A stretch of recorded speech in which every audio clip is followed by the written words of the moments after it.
Hello, this is Bashir Ahmed Gojri and presently I am about to teach the students of class 7th and our topic is the Delhi Sultans. Delhi Sultans chapter जो है बेटा ये हमारे 7th के U2 में है। 7th U2 name of the subject है history और चैप्टर का नाम है दिल्ली सुल्तानस। दिल्ली सुल्तानस का अगर हम ज्योग्राफिकल कनेक्शन देखते हैं तो इंडिया के मैप पे आप देख सकते हो ये कौन सा एरिया इस वक्त हम फोकस कर रहे हैं, ये वाला।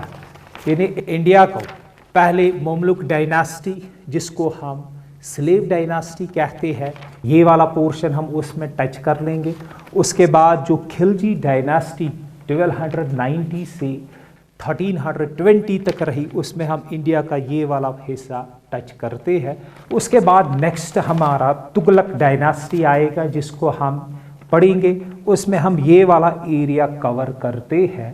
और उसके बाद जो लूधी डायनास्टी उसमें हम ये वाला कवर करते हैं। तो this was geographical connection of this chapter कि हम इस चैप्टर में किस एरिया का जिक्र करते हैं। तो इससे पहले कि हम आगे बढ़ेंगे बेटा, पहली बात इस चैप्टर में हमें जो याद रखनी है that was who was the first ruler who established his capital eight Delhi. पहला रूलर जिसने दिल्ली में अपनी कैपिटल बनाई उसका नाम था आनंगापाला। आनंगापाला तोमारा डायनास्टी का एक रूलर था जिसने दिल्ली में अपनी कैपिटल एस्टैब्लिश की। लेकिन यहाँ जो हमारे सिलेबस में है, हमारी बुक में है, तो हमें 13th सेंचुरी से स्टार्ट करना है। 13th सेंचुरी तो उस वक्त ये वाला हिस्सा नहीं है। यहाँ हमारा पहला रूलर है कुतुबुद्दीन ऐबक। उसके बाद जो नेक्स्ट इंपॉर्टेंट रूलर था हिज नेम वाज अल्तमश। उसके बाद जो नेक्स्ट था तो उसका नाम हम बलबन, गियासुद्दीन बलबन। फिर हमें अलाउद्दीन खिलजी का जिक्र करना है, जलालुद्दीन खिलजी। उसके बाद गियासुद्दीन तुगलक, मोहम्मद बिन तुगलक, फिरोज शाह तुगलक। इन रूलर्स का नाम हमारी बुक पे है। और अब इस 13th सेंचुरी ऑनवर्ड्स जो दिल्ली सल्तनत है, पहला कि व्हाट इज द सोर्स। हम यानी इस टाइम की हिस्ट्री दिल्ली की जो हम पढ़ते हैं, व्हाट इज द सोर्स, हमारे पास सोर्स क्या है, यानी जो हम बोलने वाले भी है, जो हमारी बुक बोर्ड ने दी है, सोर्स कहाँ है, इंफॉर्मेशन कहाँ से हमने लाई है। तो अगर हम दिल्ली के उस टाइम के कुछ कॉन्स्ट्रक्शंस का नाम देखते हैं, आप देखो ये कुतुब मीनार है। यहाँ से एक इंफॉर्मेशन हमें मिल सकती है। कौन सी इंफॉर्मेशन कि कॉन्स्ट्रक्शन वो जानते थे। इस कुतुब मीनार का विजुअल जब हम देखते हैं उस पर लिख के भी है, अरबिक लिख के भी है, पर्शियन में इस पर लिख के है। उसके बाद ये वाला जो अलाई दरवाज़ा अलाउद्दीन खिलजी ने बनाए, इससे भी एक इंफॉर्मेशन मिलती है about art and architecture of Delhi Sultans. फिर ये वाला शेप, ये भी दिल्ली सुल्तानस की कंस्ट्रक्शन है जिसमें कॉन्सेप्ट ऑफ डोम हम देख सकते हैं। उसके बाद ये एक यहाँ भी आर्क भी है और ऊपर डोम भी। That means these buildings are a source of history. तो पहला सोर्स हमने क्या बोला, buildings. Buildings is one of the source of history of Delhi Sultans. हो गया ये। तो सेकेंड सोर्स जो है, सेकेंड सोर्स हमारा है the coins of the time. इस टाइम के कॉइन्स, वहां से भी एक इंफॉर्मेशन मिलती है। अगर हम एक एग्जाम्पल लिखते हैं, रजिया सुल्तान। रजिया सुल्तान एक रूलर थी। She was the only women ruler of Delhi सल्तनत। दिल्ली सल्तनत की एक ही वुमेन रूलर रही है, that was Razia Sultan who ruled Delhi from 1236 to 1240। तो यहां इसका जिक्र यह हुआ क्योंकि रजिया सुल्तान ने अपने कॉइन्स पे लिखवाया है कि I am the daughter of sultan Altamash. ये that means this coin acts as a source of information about Delhi सल्तनत। हो गया। उसके बाद भी एक टाइप का सोर्स है that where writers of the time, इस टाइम के राइटर्स, हिस्टोरियंस, क्रॉनिकलर्स, जैसे मिनहाज सिराज था, जियाउद्दीन बर्नी था, जिन्होंने इस टाइम की हिस्ट्री लिखी है। अब देख लेंगे ये एक राइटर्स जो है किस टाइप के थे। देख लो, राइटर्स वेयर, पहली बात है दे वेयर लर्नड मैन, ये लर्नड मैन थे, हो गया एक पॉइंट। सेकेंड, ये राइटर्स जो थे they lived in cities, mostly they lived in cities और वी कैन से टाउन्स, ज्यादातर ये कहां रहते थे, टाउन्स में रहते थे। नेक्स्ट, ये राइटर जो थे दे रोट, ये लिखते थे इन द होप, एक hope, in the hope of getting reward, getting rewards, यानी जब ये लिखते थे तो एक होप हुआ करती थी, हम लिखेंगे एक रिवार्ड मिलेगा। और वह रिवार्ड कौन दे सकता था? आम इंसान नहीं दे सकता था रिवार्ड। रिवार्ड दे सकता था कोई रूलर, रिवार्ड दे सकता था कोई एरिस्टोक्रेट, एक आम इंसान इनको रिवार्ड नहीं दे सकता। दैट मीन्स एक क्वेश्चन अगर हम आपके लिए रखते हैं जिसका आप खुद जवाब सोचो, क्या आपकी नजर में लगता है writers of this time have written anything about the ordinary man? जरा खुद सोचे। अगर हम कहते हैं कि they wrote in the hope of getting a reward, जो आम इंसान नहीं दे सकता था, दैट मीन्स क्या इन्होंने आम इंसानों की लाइफ के बारे में लिखा होगा? ये बेटा आप लोगों को खुद सोचना है। क्या इन्होंने लिखा होगा? अगर ये रिवार्ड चाहते थे, आम इंसान नहीं दे सकता था, क्या इन्होंने फिर लिखा होगा? This will be a question for you people to reflect on it. आप खुद इसके बारे में सोचो। Have they written anything about the lives of common people? हो गया। अब सोर्सेस के बाद हम जो नेक्स्ट वाला पोर्शन इसमें रख देंगे, सोर्सेस के बाद हमारा नेक्स्ट वाला what is circle of justice. Next point जो है that is circle of justice. ये कॉन्सेप्ट क्या था? ये हमारी बुक में भी है। सर्कल ऑफ जस्टिस बेटा, इट वॉज, ध्यान देना, circle of justice refers to the relationship between the state and the people.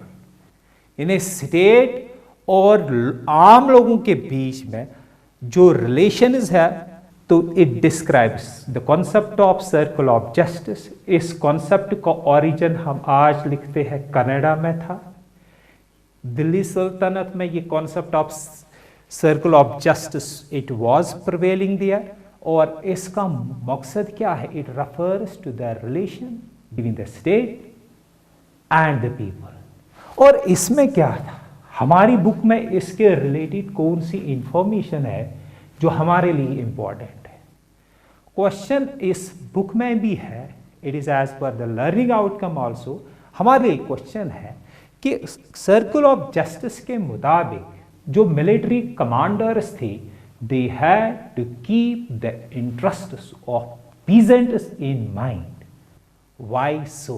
Military commanders को peasants के बारे में भी सोचना था as per the concept of circle of justice. ऐसा क्यों? तो ध्यान देना, इसका मकसद क्या था? सर्कल ऑफ जस्टिस के मुताबिक जो मिलिट्री कमांडर्स थे, military commanders, they had to keep the interests of peasants in mind. बोले क्यों? ध्यान दो, मिलिट्री कमांडर्स को सैलरी मिलती थी, वो सैलरी आती थी from the revenue collected from peasants. Peasants revenue देते थे, उसी से सैलरी मिलती थी किनको? मिलिट्री कमांडर्स को। अब पीजेंट्स कब रेवेन्यू दे सकते हैं? जब वो कल्टीवेशन अच्छे से कर सकते हैं, जब वो प्रॉस्पेरस लाइफ उनकी होगी, जब वो खुश होंगे, तब वो दे सकते हैं। दैट मीन्स पीजेंट्स प्रॉस्पेरस है, पीजेंट्स हैप्पी है, पीजेंट्स की लाइफ ठीक है, वो खुश है, वो तरक्की याफ्ता है, वो टैक्स दे सकते हैं, वो रेवेन्यू दे सकते हैं, और उसी रेवेन्यू से क्या आएगी? Salary of military commanders. That means military commanders had to keep the interests of the peasants in mind because their salary comes from the revenue collected from the peasants, and these peasants could pay only when they were prosperous, when they were happy, when they lived a happy life, और जब agricultural production उनकी ज़्यादा अच्छी हो।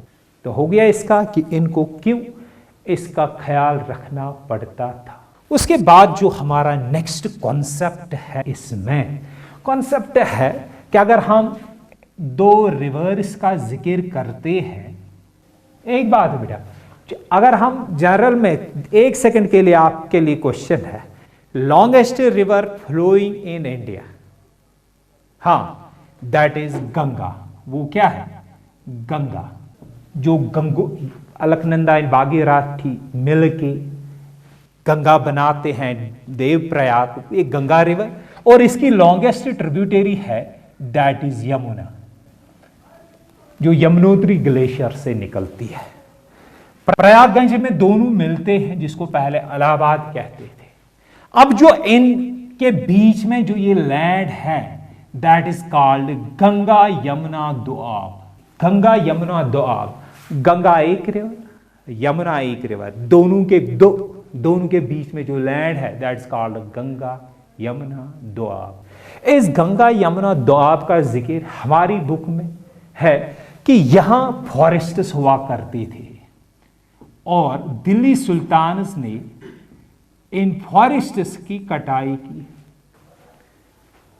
Delhi sultans encouraged deforestation in Ganga Yamuna Doab. ठीक है, गंगा यमुना दोआब में Delhi sultans ने फॉरेस्ट्स कटवाए। हो गया। अब क्वेश्चन है वाई दे डिड सो, इन्होंने ऐसा क्यों किया? ध्यान देना, इन्होंने डिफॉरेस्टेशन यहां की और इस जमीन को दिया तो पीजेंट्स। ये जमीन दी गई किनको? पीजेंट्स। पहले जंगल में हंटर्स रहते थे, फूड गैदरर्स रहते थे।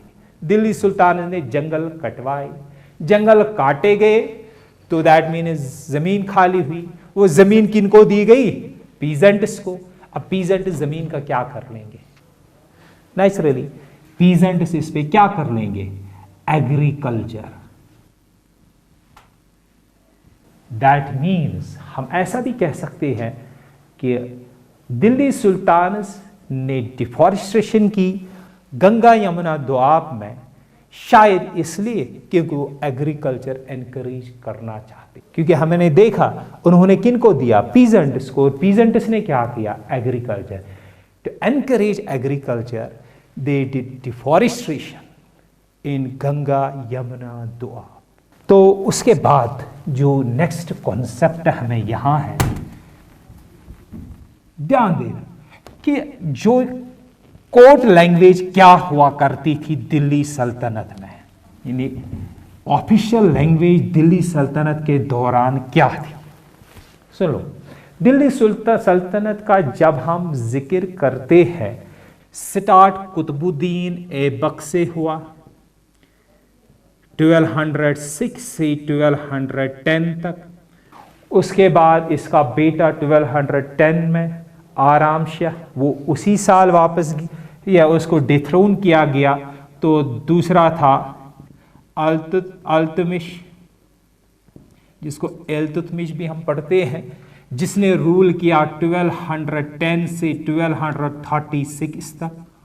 अब that means the first rulers, जो पहले रूलर्स दिल्ली सल्तनत के थे, दे वर स्पीकर्स, उनकी लैंग्वेज थी पर्शियन। लैंग्वेज कौन सी थी? पर्शियन। अब जो बादशाह हुआ करते थे उनकी लैंग्वेज पर्शियन, तो आप खुद सोचिए what could be the official language. बादशाह पहले जो हुआ करते थे इसके उनकी अपनी लैंग्वेज पर्शियन थी, तो ऑफिशियल लैंग्वेज क्या हुआ करती थी? हाँ बिल्कुल, ऑफिशियल लैंग्वेज भी यही थी, ऑफिशियल लैंग्वेज। तो हमारा एक और क्वेश्चन इसमें है, what was the official language of Delhi सल्तनत? तो हम इसका आंसर इजीली दे सकते हैं, it was Persian because the first rulers of the Delhi सल्तनत had Persian as their own language. हो गया? तो उसके बाद जो नेक्स्ट हमारा इसमें है, अब देखिए स्टार्ट में आप देखिए, यहां से हमने स्टार्ट में भी कहा एक बड़ी सल्तनत थी। इस सल्तनत को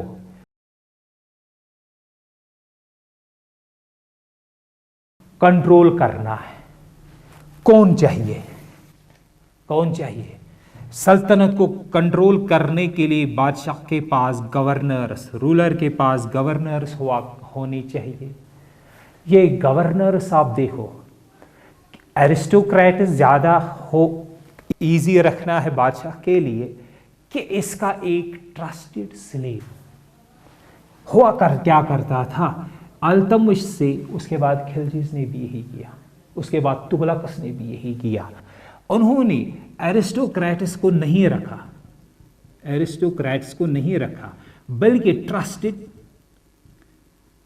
स्लेव्स जिनको उन्होंने खरीदा था फॉर मिलिट्री पर्पस, उन्होंने इन पे भरोसा किया। इनको पर्शियन लैंग्वेज में कहते थे बंदगान। So they follow the concept of बंदगान, दैट मीन्स ट्रस्टेड स्लेव्स को उन्होंने बड़े पोस्ट पे लाया। ठीक है, तो उसके बाद बेटा इसी चैप्टर को आगे ले जाने के लिए I will be back in the next class and hope you enjoyed. Next class में हम इसी चैप्टर को एंड तक लाने की कोशिश कर लेंगे। Thank you for watching this video बेटा, थैंक यू।